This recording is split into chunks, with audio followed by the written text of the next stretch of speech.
Hello and welcome everyone to our Speaker Mind kicking off 2022. We have an amazing lineup for 2022 with incredible female leaders to talk about their journeys. And honestly, I'm so excited to kick off the whole lineup with Sarah Franklin today, the CMO and president of Salesforce, one of the biggest, most powerful, most interesting, most generous companies in the world. And Sarah's story on how she got to the C-suite is really, really intriguing and is going and full of leadership lessons for all of us. So Sarah, welcome, welcome, welcome. I'm really ready to get started with you and get some of these stories out to our attendees today. A couple of things before we start. One, a huge thank you to Namely. Namely has been sponsoring the Speaker Mind program for about 3 years. And if you go to the website that they maintain for us, you'll see all of our past shows, our past guests, and our upcoming lineup that I mentioned around 2022. So please do. We hope that we'll see you again. And the second thing is that we are inviting your questions today. Use the Q&A feature on Zoom. As we start our conversation, Sarah and I want to include your thoughts, questions, and inquiries, and I will be looking at that as we go through the discussion, not just at the end, but throughout the discussion. So please feel free, and I hope that you will participate with us. So with no further announcements, introducing Sarah Franklin from Salesforce. Hi, Sarah. Hey, how's it going? Thank you so much for having me. And thank you to you and Namely and everyone. I'm so excited to be here. Oh, you bet. And I have had the pleasure of getting to know you over the last couple of years in your role at Salesforce, but also as a human being, as a mother, as a girlfriend. And I know that your stories are going to mean a lot to the women and men attending today, which is also one of the great things about Speaker Mind. We've had men attend as speakers and as participants to help move our cause along and be supporters and allies of us speaking our mind.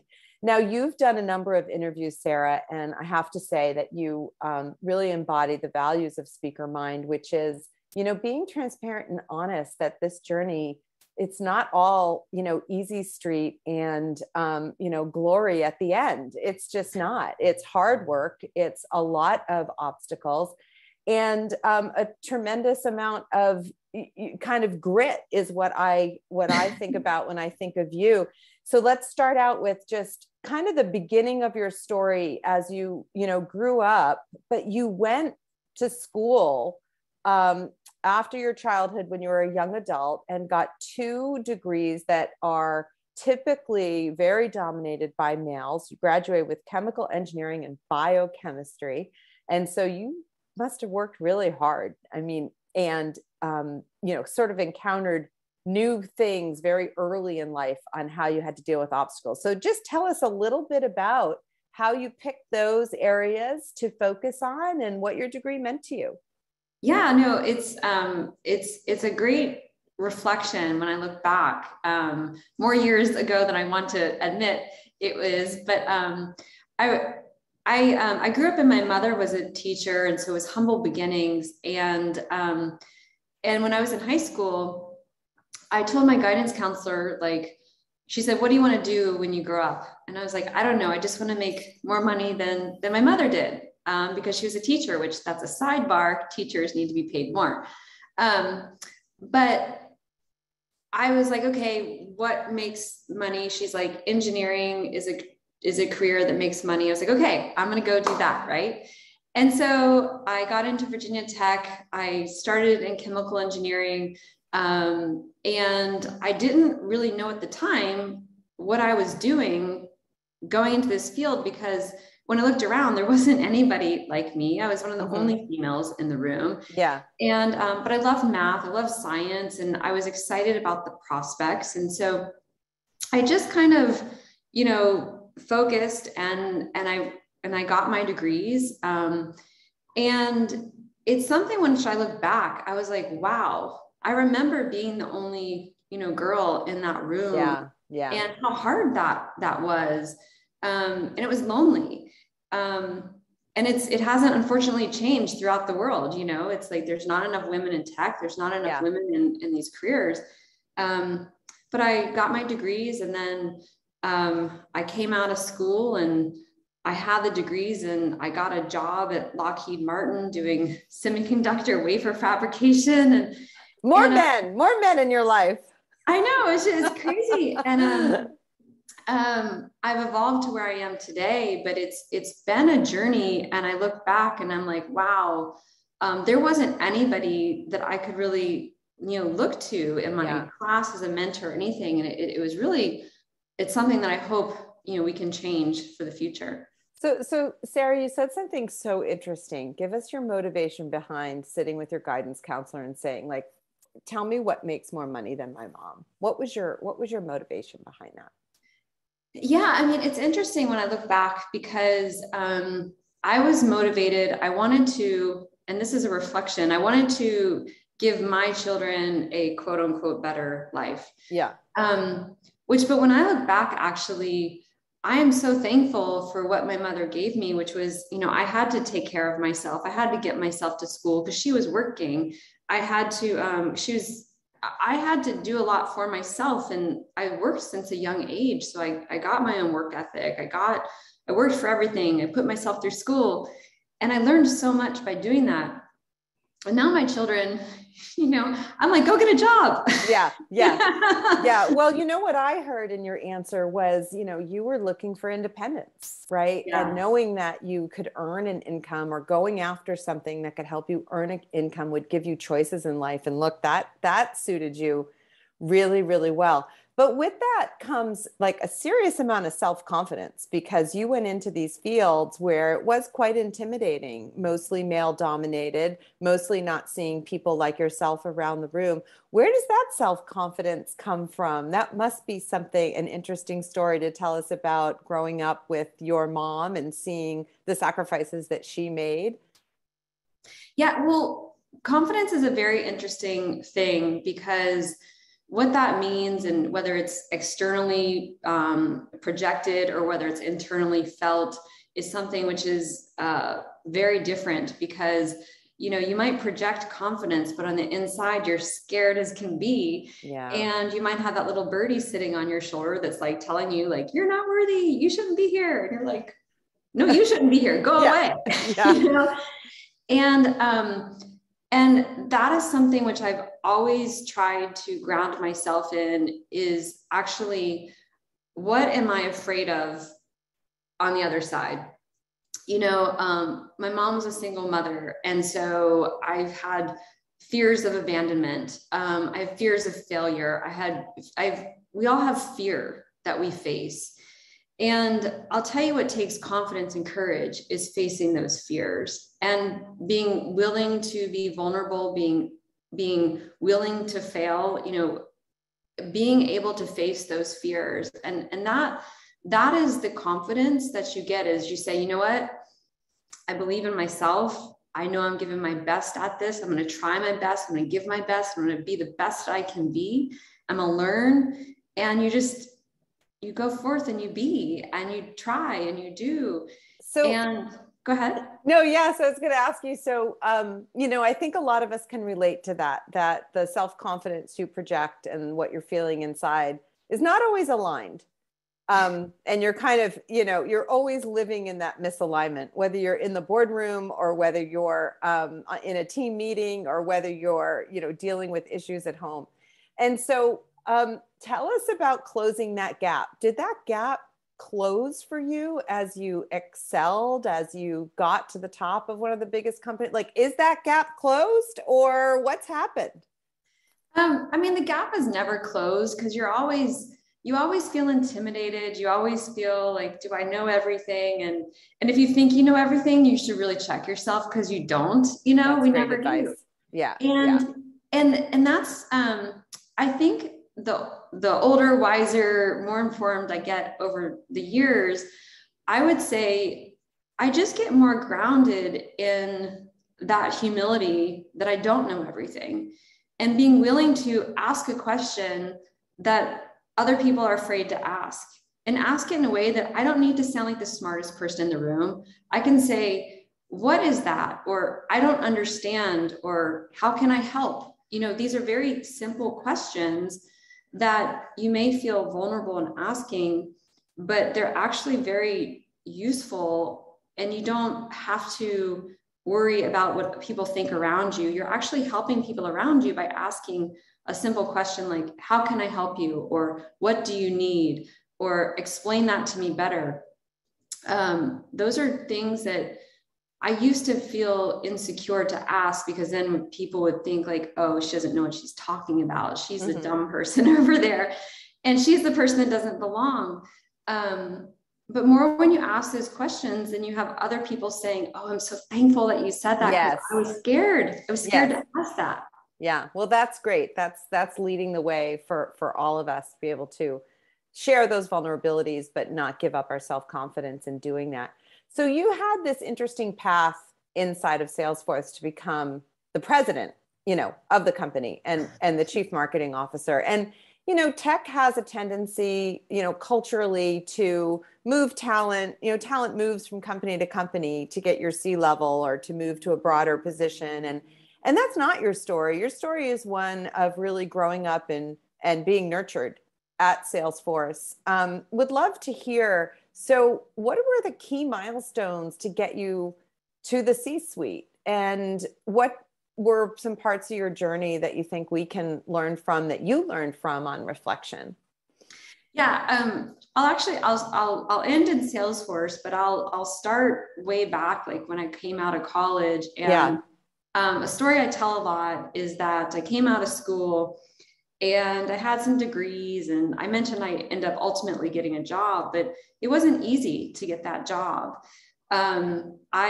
At the time when you actually write application letters and to people, like I remember those days. Oh yeah. And I applied for job after job, and I got told no after no after no, that I wasn't qualified.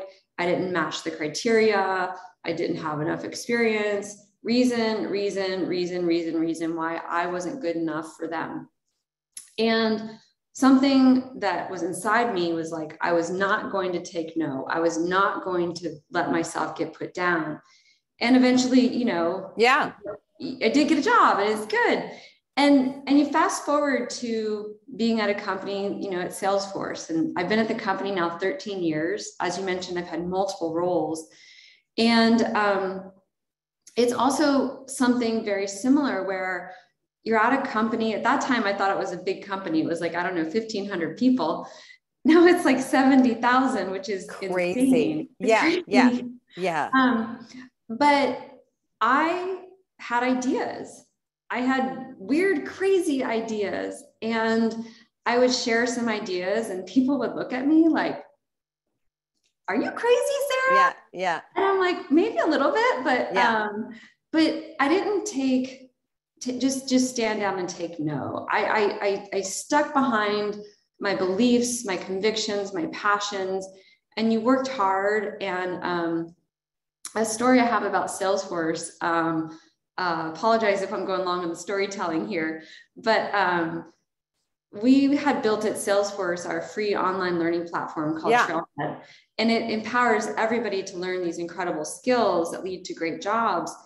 And I was in a meeting with our CEO, Mark Benioff, and he wanted us to do this developer conference. And he asked, what we are going to call this thing. And I said, well, we empower all these people, and we call them our Trailblazers. They're innovators, pioneers, movers and shakers. Yep. And he was like, he just looked at me, was like, you're so weird, like walked out. And, but I didn't take no, and I spent that evening, and I wrote kind of a little manifesto about this, and represented about the Trailblazers word. Yeah, about the Trailblazers. Okay. Yeah. And what it means to empower people of all walks of life, and what incredible impact we'd had with our technology. And I sent it up to him, like kind of my Jerry Maguire moment, right? And the next day he just wrote back, approved, aloha, Mark. And we shifted the company. You can now see our branding has like and crazy. I wasn't afraid of rejection. Somebody had said no, but I didn't take no for an answer. And that has really helped me be successful, because I would stay true to my passion and my purpose. And then just amazing success finds you. And that's how I've gone from individual contributor to director to senior director to vice president to senior vice president to executive vice president to now president and CMO of the company. And so where were you in that journey when Mark wrote back, approved Aloha? I was, I think, maybe senior director, vice president. And how did you feel when you clicked on that email and it had those two words? Oh my God, girl, that's crazy. Like, I remember the moment. It was, he's not an easy guy to get an approval from. So I think it's a pretty ridiculously awesome story. No, it's great. And he's an incredible philanthropist and entrepreneur and innovator. And he's a visionary. And I'm so lucky to have been able to learn from him and learn from others at the company, learn from people in our family like yourself. And that's another thing which I think is so important, is just you learn from everywhere along the way, and just to be grateful for that learning, embrace it. I always ask people what I'm doing wrong, like, yeah. And I really value people that tell me the truth. It's kind of like when you get that little herb stuck in your tooth, and no one tells you. Yeah. You're like, the person that tells you, I want them. Yeah, I'm with you. So let's take a minute, invite people for their questions now that you've had a few minutes to get to know Sarah and a little bit about her journey. Go ahead and put any questions that you have in the Q&A feature of Zoom, and I'll be taking a look at it. Sarah, on one of the chats we had, you said something to me, and it reminded me of something that happened in my career, but I want to ask you the question. You had somebody along the way, and I think it was a male, say to you, like, oh, this isn't going to work for you if you continue to dress like that. Like, what was that about? And that probably didn't feel like a learning moment. That probably felt really, really like a crisis moment for you. Tell us about that and how you dealt with it at the time, and what's different looking back on it that you know about yourself? Yeah, this is somebody that's to this day, a great friend, mentor, person that I trust, that I respect, and I have learned incredible amounts from over the years. But yeah, this person, and this was in that part of my journey, like kind of midway, and is asking for career feedback, how to keep growing. And the advice I was given was, well, you can't dress like this. Those funky shoes, that weird jewelry that you wear, all that like color and things that don't match, the prints. Like, I think I have on like some print pants right now. It's like, you need to put that away and put on the outfit of what an executive looks like. And it's just like, okay, wow, I have to take something which is important to me, defines me, makes me uniquely myself, makes me happy. Yeah. And I have to take that and put it in a box so I can, accomplish a career goal. And, I said no. It's like, you did say no. You didn't do it. You didn't think, oh my gosh, I'm self-conscious now. That's awesome. Well, so I've been through something which I call life experience. I've, grown up from humble beginnings, but I've also, I've gone through divorce myself. I've gone through, I don't mean to ever compare my life experience to others, but this is life experience I've had where I've been lonely. I felt like a loser, and, people have left your life, your friends, your family, and it gives you perspective to where you're like, you know what? And it's like that little saying, like sticks and stones stay. Yeah. It's like, I'm not going to let somebody hurt me without my permission. I'm going to listen to them, but I'm going to choose how I react and how I feel. And it doesn't make it like, it goes in there, right? Yeah. but I'm just like, no, that's who I am, and if I'm not going to get a job because somebody doesn't like how I dress, then I probably shouldn't be working that place anyways. Well, I think that's really liberating because, so much of the stereotypes around what success looks like comes to us in different forms.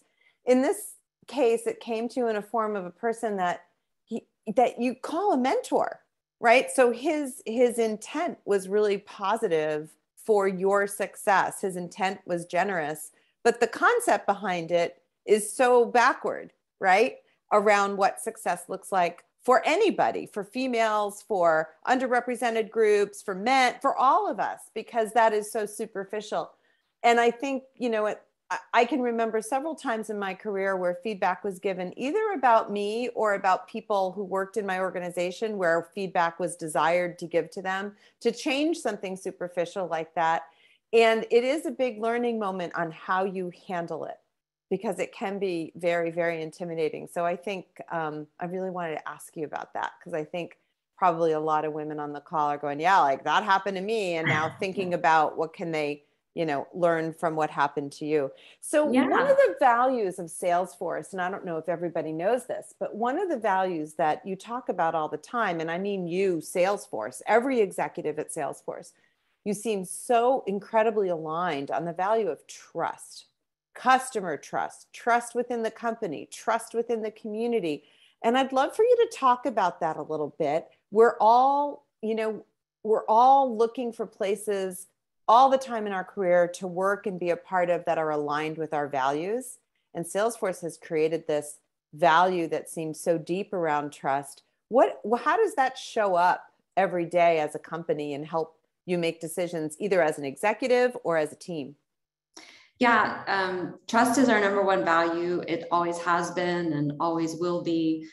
And trust is so important, and it's more important than ever. And it's something that sadly in the world today, we don't have nearly as much of as I think we need. We need to build more trust, and we build trust through transparency, through honesty, through feedback, even when it's hard, through understanding. We might not always think the same, want the same, believe the same, but we should always trust and respect one another. And it is core to every essence of it being at Salesforce. Mm-hmm. And it's a fundamental truth. Like you think about in life, you think like there's really two types of people in this world. There's people you trust and people that you don't. And the people that you trust, you will trust them with your children. You'll trust them with your money. You'll trust them with your ideas. Like you'll trust them, and you'll trust that they'll be there. Right. Yeah. And that's a big part of Salesforce is like, it's not just trusting that we'll deliver, it's trusting you're going to be there. Right. And that you're not going to get anything but the truth, and that you're going to be transparent and accountable, because, trust doesn't mean you're never going to not make a mistake. You can make a mistake, but what do you do after that? Are you accountable for your decisions? Are you accountable for your actions? And it's so important. And we have to build that trust. You have to build trust with your customers, with your family, with your friends, with your dogs. Well, it's the kind of thing too that, once you break it, it's really, really difficult to get back. And that can be in a one-on-one relationship or in a larger relationship. And you've brought this strategy that is so inherent into how Salesforce does business around community. How does this value of trust relate to this community building that you've been championing? Yeah, so trust is so big, and trust is definitely, it permeates into every essence of the community around you. And as a company, when we, we're headquartered in San Francisco, California, here in the United States. And it's really important that the community knows that we care, whether it's giving back to the schools, giving back to the local businesses. When we were in the offices mostly, we didn't have all the food brought into our building inside, we went outside and we patronized the local businesses. And all of that is so important to do. And then our community of what we call our Trailblazers, you know, we go out there and we champion them, we celebrate them, and we empower them. And they trust that we'll be there, not just in their professional careers, but also if something in life happens. And then what's magical, this is what's so magical, is then people do it for each other too. Yeah. Kind of role model the behavior. Right. And it's so important, because especially more than ever now, like we need to help, you know, we need to think globally, but act locally in our communities and build that trust. Well, I've seen that community live and in person, and it is full of magical love, which you don't usually see in enterprise software. So you're doing something right. And funny enough, we have a question from one of our Namely executives who is asking, is that how you get those cool gold jackets? So would you answer that, please? Those are obviously iconic. And Amy wants to know, is that your idea, Sarah? Because she's giving you a high five on that.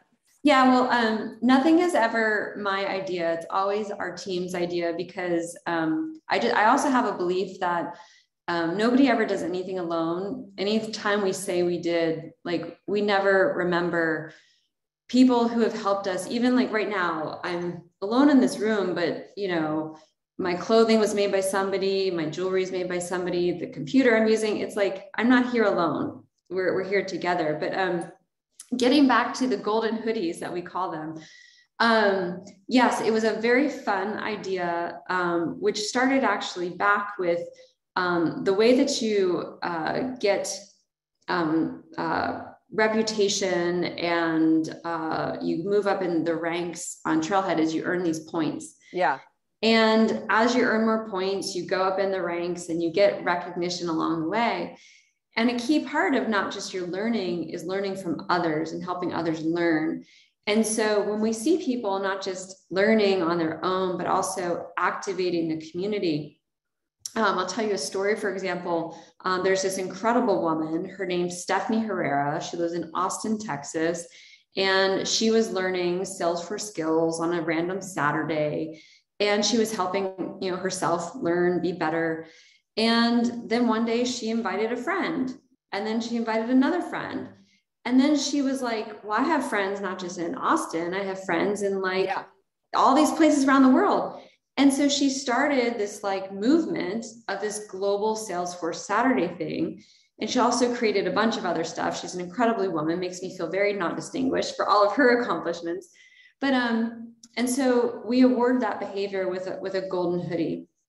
And it's something that, you know, she can wear with pride, and she can, you know, rock the gold, and people can see and know that she is just an incredible multiplier in the world. It's amazing. It's a great moment and milestone to receive one of those, and to see someone receive it is massively emotional, because they know that they've been recognized for so much generous activity, so much generous giving on your platform to others. So we have some aspiring CMOs on this call, as you can imagine. And one of the questions to ask you now that you're in this seat is, do you have any advice or one piece of critical advice you'd give to someone in their marketing career who aspires to be a CMO? How do you visualize getting yourself to be in your shoes someday, and what needs to happen? It's a great question, and it's actually an initiative I'm starting within my team this year called CMO School, because we want to empower everybody to be on that journey, right? And what I would say, the advice that I would give, and what I tell people, is to learn multiple things. I'm curious your thoughts on this too, because I mean, you've been CMO so many places, but I found that when I stayed single track, you know, just like messaging, product marketing. Yeah. One, you don't learn the other tracks and things that are necessary, but two, I don't have empathy for the other parts of the role. Right. Right. So to be on that track, it's like, I did a lot of product marketing, a lot of the messaging, a lot of launches, a lot of strategy. I also went into like our demo team and in our keynote world and like how we do all of our events and like Right. how we do that. And then I wasn't ever like expert at the all of the day-to-day from a demand generation standpoint. Like a lot of times you get an agency to help you with that, with all of your ad buying and everything, but you need to develop these multiple competencies. And in my prior experience, I was a sales engineer, I was a developer. And so whether you're in the track or you spend time with people in the track and comms and events and all that, it's important to be an athlete around so that you can not just know what's great, but have that empathy. I mean, what have you found in all of your? I mean, I would just summarize your advice into some different words that I use, which is build a pyramid, not a ladder. Because if you build a pyramid, you are building a foundation of all of these different traits and understandings within marketing and outside of marketing. You're becoming a business athlete, in your words. And as you move up to manage teams, you have a more solid foundation. If you're going to run your career vertical all the way up to the top, you get to the top and you're kind of on your own and you can fall. You're like on stilts. Yeah, you can kind of fall easily off a ladder, but with a pyramid, it is more of bringing the whole team together and understanding how to work across all these different functions. So I think you have awesome advice. And it's really hard in the middle of your career to say, you know what, I'm going to go take another job, pays the same. It's a horizontal move. There's no motivation on my side except I want to learn. It's really hard to do that. But you do it 2 or 3 times. When you come out of 3 rotating assignments over 3 to 5 years, and you've had different lenses into the business, you're such a more valuable player in the executive ranks. So I think you gave great advice there.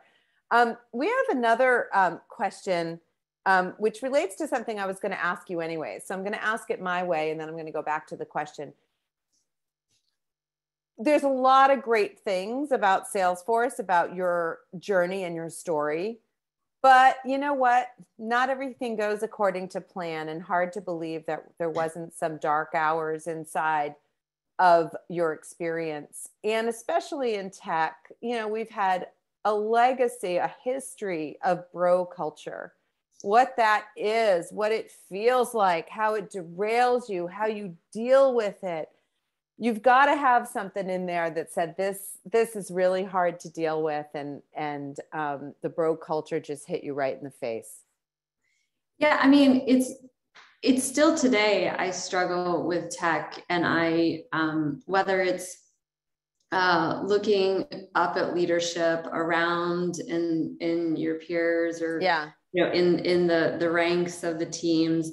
And whether it's gender, whether it's race, whether it's sexual orientation, whether it's speaking language, whether it's level of abilities, you know, tech is not representative of our population, and it's and you experience it in a lot of ways. I actually, if you look on my LinkedIn, you see I actually have a brief what I call a short paid hiatus, where I went to Amazon Web Services for a hot minute.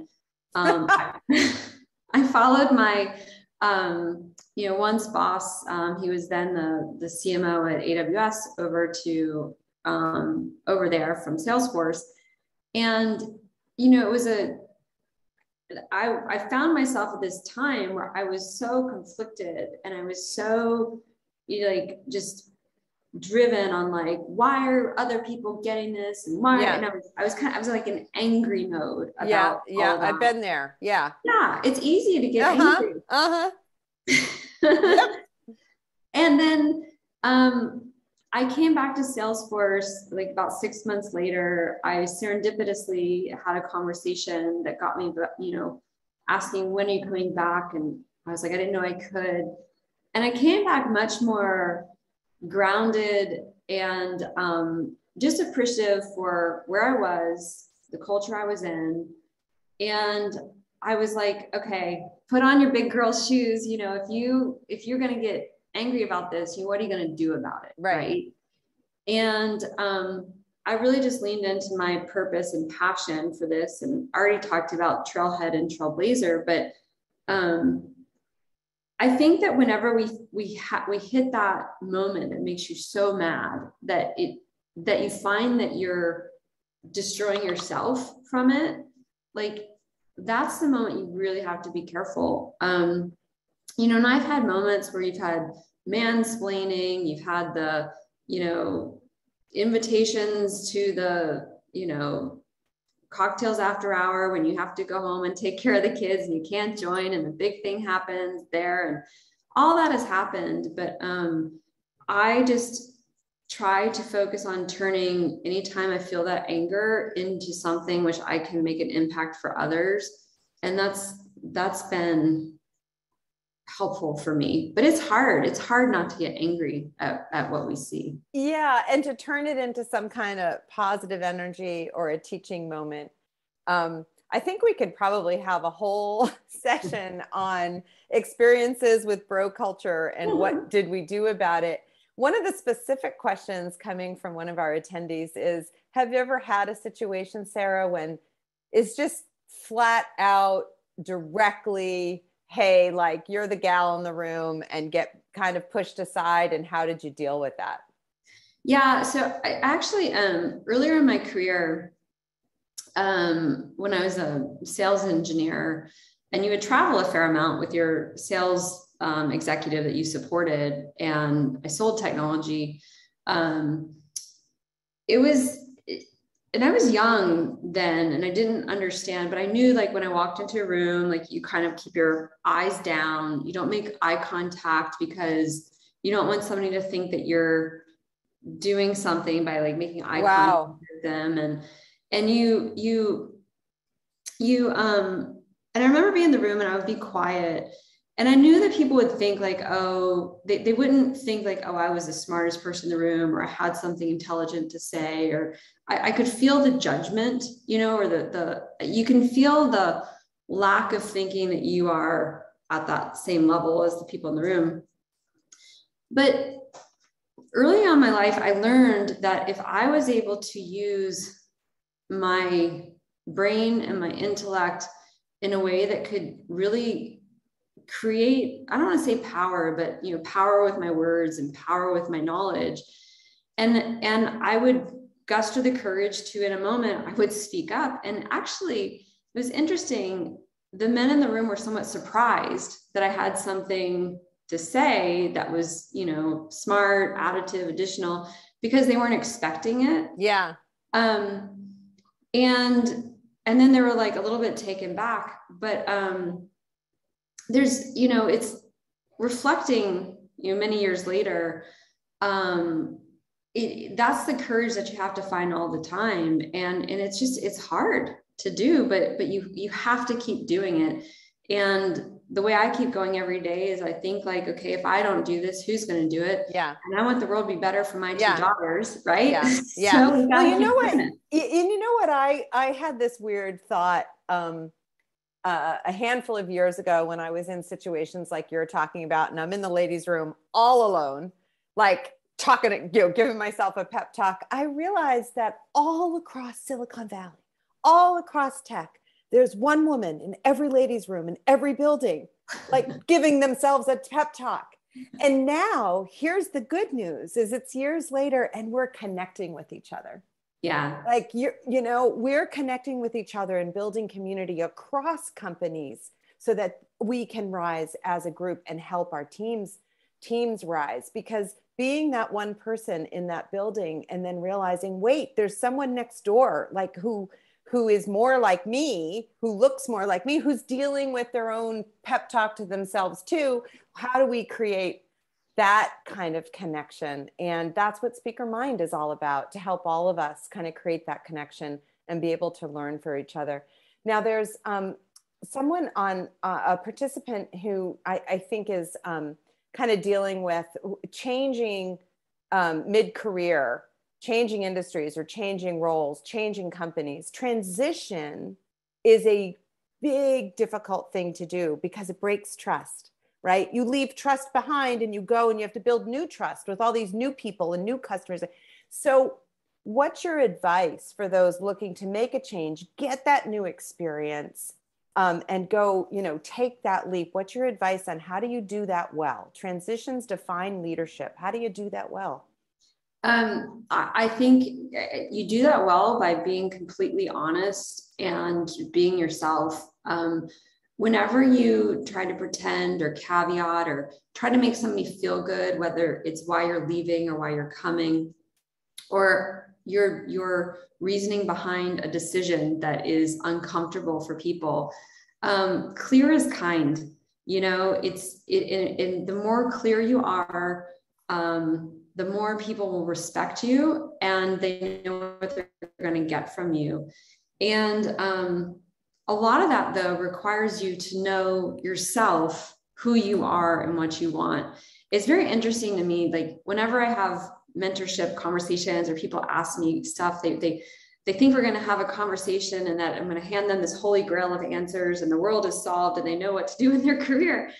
And right. I mean, I wish I had that, right? I mean, isn't that what therapists are supposed to do? Like, yeah, no, exactly. But they never do. But the point is that you have to know what you want. People like, what should I do? And I'm like, what do you want to do? I don't know. Well, you should know, and you should know what you want to do. And if you don't know what you want to do, go figure it out. And it's fine not to know.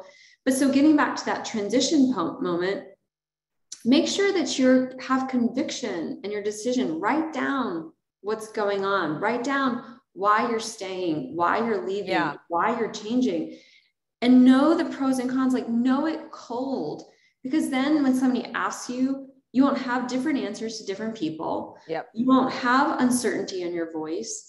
You won't doubt yourself when you're talking, because those are the things that cause problems. Telling people different things makes you sound like a liar. Not being conviction in your decisions doesn't make you feel like a good leader, like you really know what you're doing. Like, and all that comes back to you and knowing who you are. And that can change over time. And you have to be willing. Don't want to be a tyrant, like I am always right in this thing. But that is something which over time I've learned more, is that like you have to really think things through. You have to be very clear. And that is kind to people to know where you stand, what you think, what you need. And when you're making a transition with new teams, whether you're leaving them or joining them, you show up with empathy, and you can love them and move on to a different place too. And it's a hard emotion to explain or to understand, but when you're very clear about it and you're just yourself and you're honest, I mean, who can disrespect that? Yeah. And you can never forget what you said when you're honest, right? You never, ever forget. It is so clearly embedded in who you are. And I think, what I heard you say to people is don't do a transition because you're running away from something that you don't like. Do a transition because you're going somewhere that's really cool and that's going to challenge you and create interest for you. Because when you leave something because it's bad, just for that reason, you don't typically pick the right thing to go to. So thanks for sharing that. Often, I mean, that is, especially right now, people, they run away and they run to the same problem. Yeah.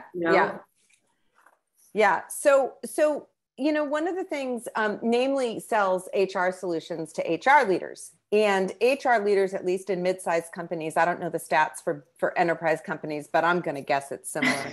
Over 85% of those HR leaders are females.